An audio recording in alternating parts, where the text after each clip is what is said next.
time now is 10:05, and you're listening to RTE Radio 1. We continue the series Conversations on Pluralism with Rodney Rice. Good evening. When the Catholic bishops first made contact with the New Ireland Forum, it was, you'll remember, by way of a written submission. It was not apparently their original understanding that appearing in front of the politicians was involved. Now, that written submission included a section on pluralism, which set out the bishops' thinking on the subject. Pluralism could be religious, they said, Christian, theological, social and cultural, or political. It involved weighty consideration of the rights of the majority. So to include that view in the range under consideration in this series of Conversations on Pluralism, I went to Killarney to speak with the Bishop of Kerry, Dr. Kevin McNamara. Well, it should certainly be seen as a goal, not as an end in itself, I would say, but as a worthwhile goal, because it puts the emphasis upon variety, upon richness of life, upon fullness of life. It puts the emphasis on freedom. It puts the emphasis upon respect for minorities, understanding the views of others, and all these are good things. And so I would see pluralism certainly as a goal, but by no means as an end in itself, because one has to ask, well, what is your pluralistic society for? Why do you seek to have a good society? That presupposes that you have some kind of vision of where you're going. And I think that's something that we need to think about. It's just as important to know what your vision is for society as to live together in peace and harmony and mutual appreciation. Now, we have already different visions of society being presented to us. One of these is what might be called the consumerist capitalist vision of society, where we see society as aiming primarily to supply us with an ever-increasing supply of goods and services. That's one view, and already there are certain aspects of that vision of society among us. At the opposite pole from that, you have what I would call the collectivist vision, which would see the state as a paternalist entity which supplies our various needs, welfare, the various coping mechanisms that are needed, bread and circuses in whatever form you see these.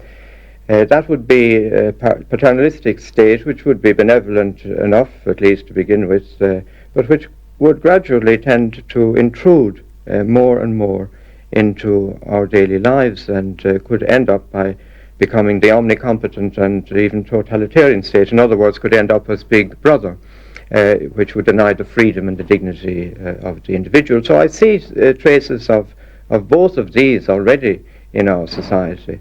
And the two can be mixed, in fact. And I would say, of course, that we wouldn't be happy with either of these visions. Is this a vision that we're actually getting from outside?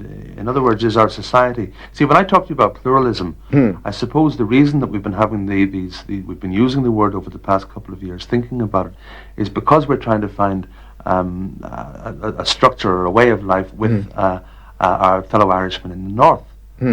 Now, what you're talking about sounds to me like a society which is being imposed on us more from outside through the type of cultural values we're beginning to accept from abroad. That's true. There are outside influences at work here. Obviously, we're part of the Anglo-Saxon culture, and the consumerist capitalist vision is very much part of that world.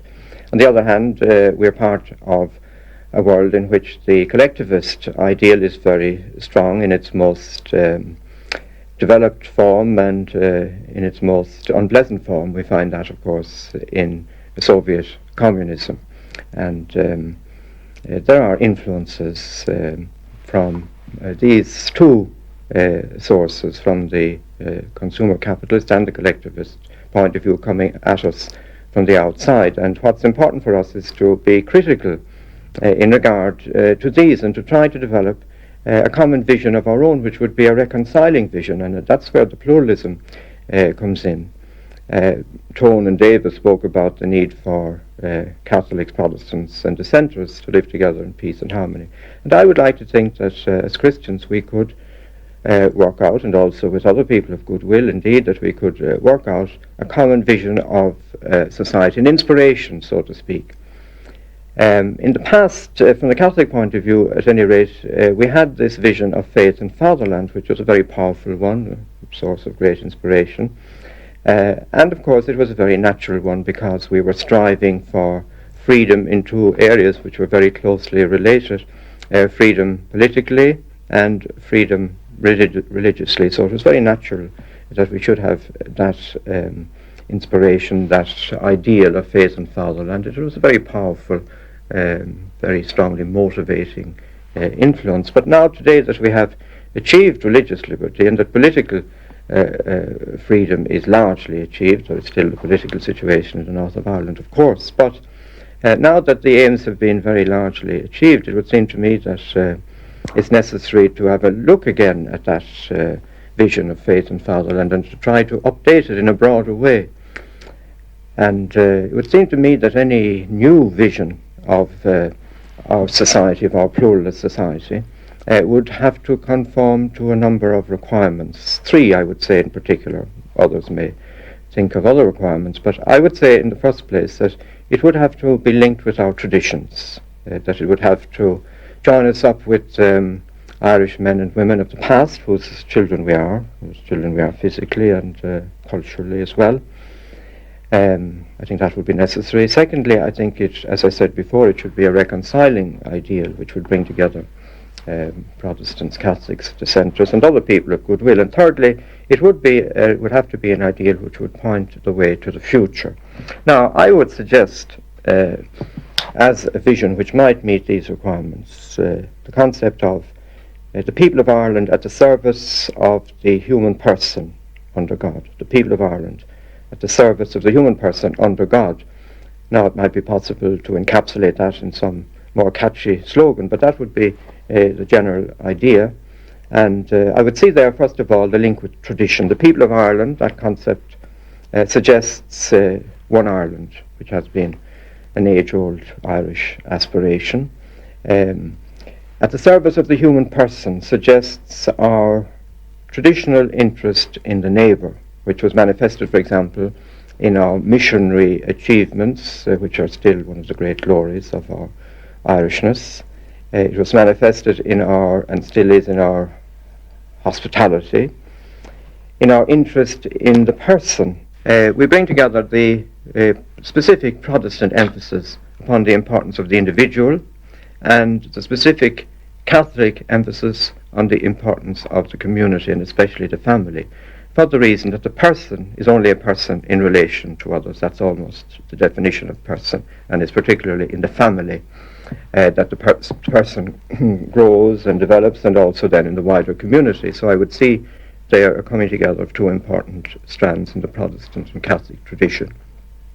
But also see a coming together of the Protestant emphasis upon freedom and the Catholic emphasis upon man as made in God's image and as called to be faithful to that image, to be faithful to God's design. This is a more specifically Catholic emphasis. And these two come together again in the concept of the human person. But hasn't the big problem been that we have so far failed absolutely to reconcile these two traditions, these two religious traditions, and that it's our failure to achieve religious pluralism satisfactorily that has been the cause of our failure to achieve the pluralism of the broader sort in society? Well, of course, all that's changing. We now live in the period after the Second Vatican Council, after the Second Vatican Council's decree on ecumenism.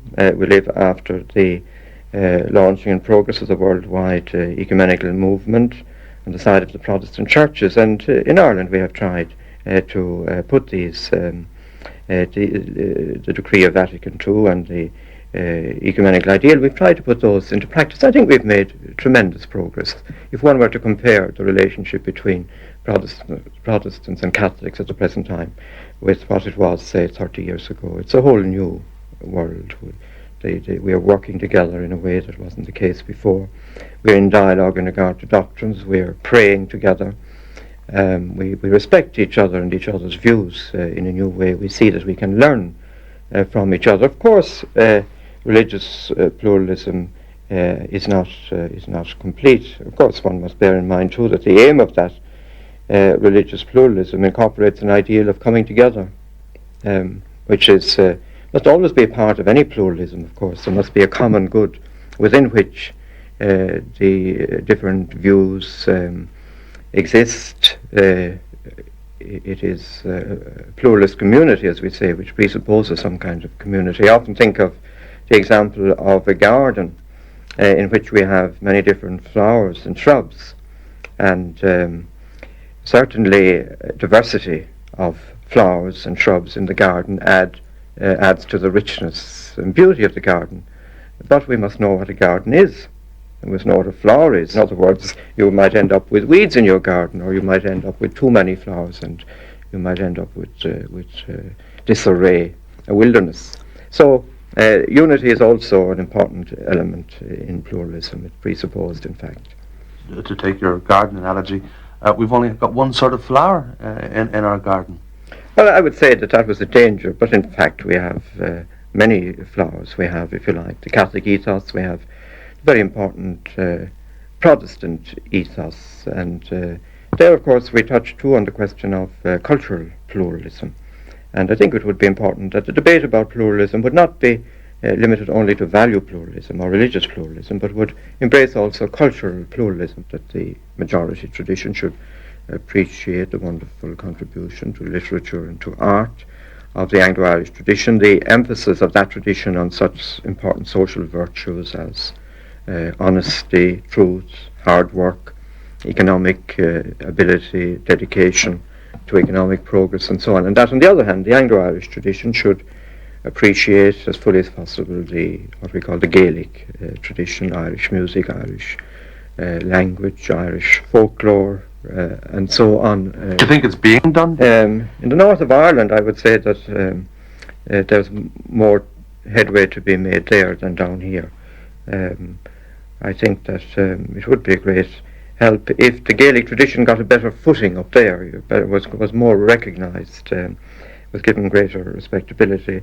Down here, I think it's interesting to see how many members now of the Protestant communion are very good speakers of Irish. I see a number of priests of the Church of Ireland and bishops who are very good, and that is a change. And I think that really underlines a development in the approach of the Protestant community to the new state, to the Republic, and that gradually they have come to identify more with it. And I don't think they see the Gaelic thing so much now as an alien thing as they did perhaps in the past. Do we still, though, have some sort of problem there that we tend to look for a form of separate development, say at educational level? We've still got Catholic schools and Protestant schools, and from that very young age there's a sense of separation fostered in the community. Yes, of course, it brings about a physical separation, in that the people are physically in different places, the young people, but not necessarily a mental or spiritual separation. Because the very meaning of a Christian education is that one has respect for one's neighbour, one has respect for those who differ from you, one is tolerant, one becomes actively engaged in society. And it's interesting that surveys of Catholic schools in different places in the United States, for example, have pointed out this very clearly, that the products of Catholic schools are, if anything, more tolerant in their attitudes to race relations and other things, and more involved in public life than products of other schools, at least that they're just as good. And the same should be true here. And of course the Protestant churches would agree with us in that. The Church of Ireland is very strong on that point, that it's very important to have the same atmosphere in the school and in the home if religious values are to be handed on in an easy and normal way to the children. But you say that it is still important to maintain the two parallel systems of education. Well, I would say so, because looking at it from the point of view of the Protestant community, otherwise they would tend to be assimilated simply, and that's not the goal for them. The goal is rather integration, where they preserve their own identity. That is pluralism, that is religious pluralism, that they preserve their identity, and that they make their contribution from within their identity. So I certainly do believe that the Protestant schools are important, and I would be in favour of the existing favoured treatment of these schools by the state in the matter of comprehensive schools, in the matter of boarding schools, and generally their secondary schools. In fact, I would favour an increase in that favoured treatment of the Protestant schools. But you've no worries that that can lead to, ultimately a form of apartheid, a form of separate development? Well, if it was the only thing, it could. But of course, then these young people are going to be mixing afterwards when they leave school, and I would favour a certain mixing also during school years, coming together of teachers from different schools, an exchange, let us say, of teachers, particularly in the later years of the secondary school. I would favour common recreation and so on for those young people. So I wouldn't really be afraid of any separateness. It can be countered, whatever danger is there, and there are more important values to be preserved, namely the separate identity, particularly of the Protestant community down here. Now, what about secularism? Do you see, is there any way in which an increasingly pluralist society must become inevitably an increasingly secular society? And if that's so, is it a bad thing? Is secularism a bad word in your vocabulary? Well, I could see that danger, all right, that pluralism would lead to secularism. Secularism I would define as the view that man is completely autonomous and is not in any way responsible to God for his behaviour. So to that extent I would regard it as an undesirable development, because once you cut off God from human thinking, man himself is going to be the one that suffers in the end, I think, as many modern developments have shown. Or again, pluralism could degenerate into secularism if the secularist viewpoint was not just acknowledged and given right of form in the public arena, but if it was actually pushed at the expense of the prevailing moral consensus, as could happen, for example.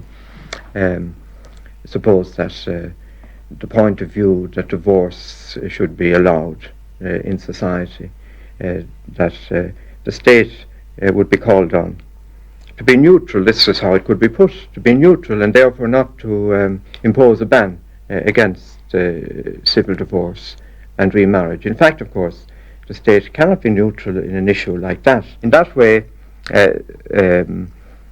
secularism, under the guise of pluralism, can result in the privatization of morality, which is a very bad thing for society.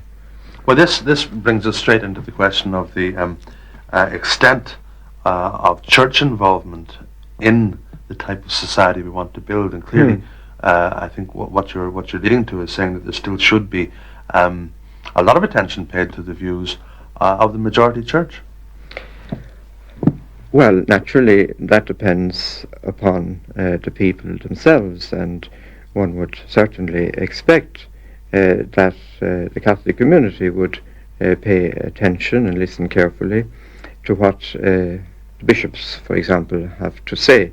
Now, we don't get involved in political matters. From the point of view of purely political matters, our power is simply the power of about 30 votes, which isn't very important from the point of view of any TD, I'm sure. But we do get involved in political matters when they have a moral dimension, and specifically the Vatican Council speaks about two situations where the fundamental rights of the person are involved in some proposed political measure, or secondly, where the salvation of souls are involved. Now, if you look at these two, ultimately you'll see that what is involved there is the dignity and the destiny of the human person, human rights and human destiny.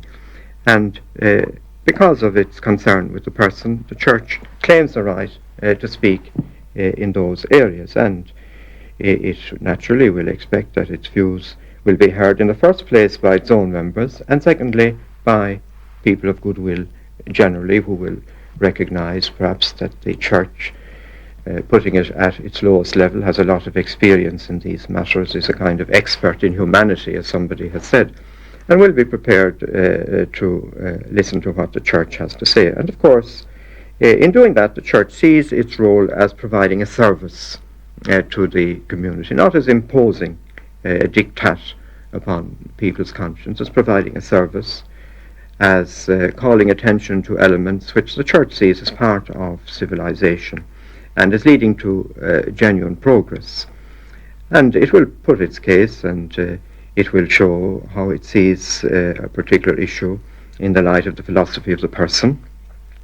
And also it will point to what happens in society if a particular measure is passed, which could have very serious and very negative effects for society as a whole. So then it will be up to people to consider then the value of what the Church has said. Naturally, Catholics themselves will see the Church as having authority to speak to them in a way that others will not. But all will have to consider the arguments. But is this not the ultimate crunch point? You see, you're talking about privacy, about personal decisions on matters of marriage or whatever. And is that not where Catholics and Protestants divide most, and where they have failed, in spite of the ecumenical movement and all this type of thing, to bring themselves closer together in recent years, and that ultimately there is a total division between you there, that either you have it the Catholic way with no divorce, no contraception, no rights to bodily integrity, whatever they call it in legal terms, and the Protestant view that this is a matter for the person. Well, look at the Protestant view now. What is it? Recently I noticed that the Assembly in the north of Ireland, which is predominantly Protestant, voted by 20 votes to 1 not to allow the 1967 Abortion Act from Britain to be imported into the north of Ireland. Now, presumably there are groups in the north of Ireland who would wish that to happen. Nevertheless, you had this predominantly Protestant community saying, no, we don't want this to happen. And in the past, whenever Protestants were in a dominant position in civil matters in the United States, for example, when they were opposed to contraception, as they were up to the 1930s or thereabouts, then contraception was forbidden in these states. So we're not as different as it might seem from that point of view. But that's changed in that they now do accept contraception, they do accept divorce, and they may even be on the verge of allowing remarriage in church in England. Well, there I would like to make the point that we have a common Christian tradition, and that to the extent that the Protestant Church diverges from that tradition, well, then there's an argument to be carried on with us, which we are happy to engage in. We think that the Christian tradition should not be set aside unless overwhelming proof can be brought for setting it aside. And it certainly was the Christian tradition that divorce was very, very bad in its effects, and that it was bad for society. So we would make that point. All this business of pluralism is based upon freedom of discussion, putting your point of view, asking people to listen to it and to argue it out. So instead of ideological slogans about the individual, the community, the Catholic way, the Protestant way, I say, let us look at the actual situation. Let us argue on the consequences of divorce. Dr. Kevin McNamara, the Bishop of Kerry, and the question of whether we can unite Catholic, Protestant and Dissenter in a no-divorce state and the role of the churches is something that we may discuss again next week when we hear the first of our two views from the North. That's when I'll be talking with Austin Kerry, a founder member of the SDLP. Till then, good night. Conversations on Pluralism was presented and produced by Rodney Rice.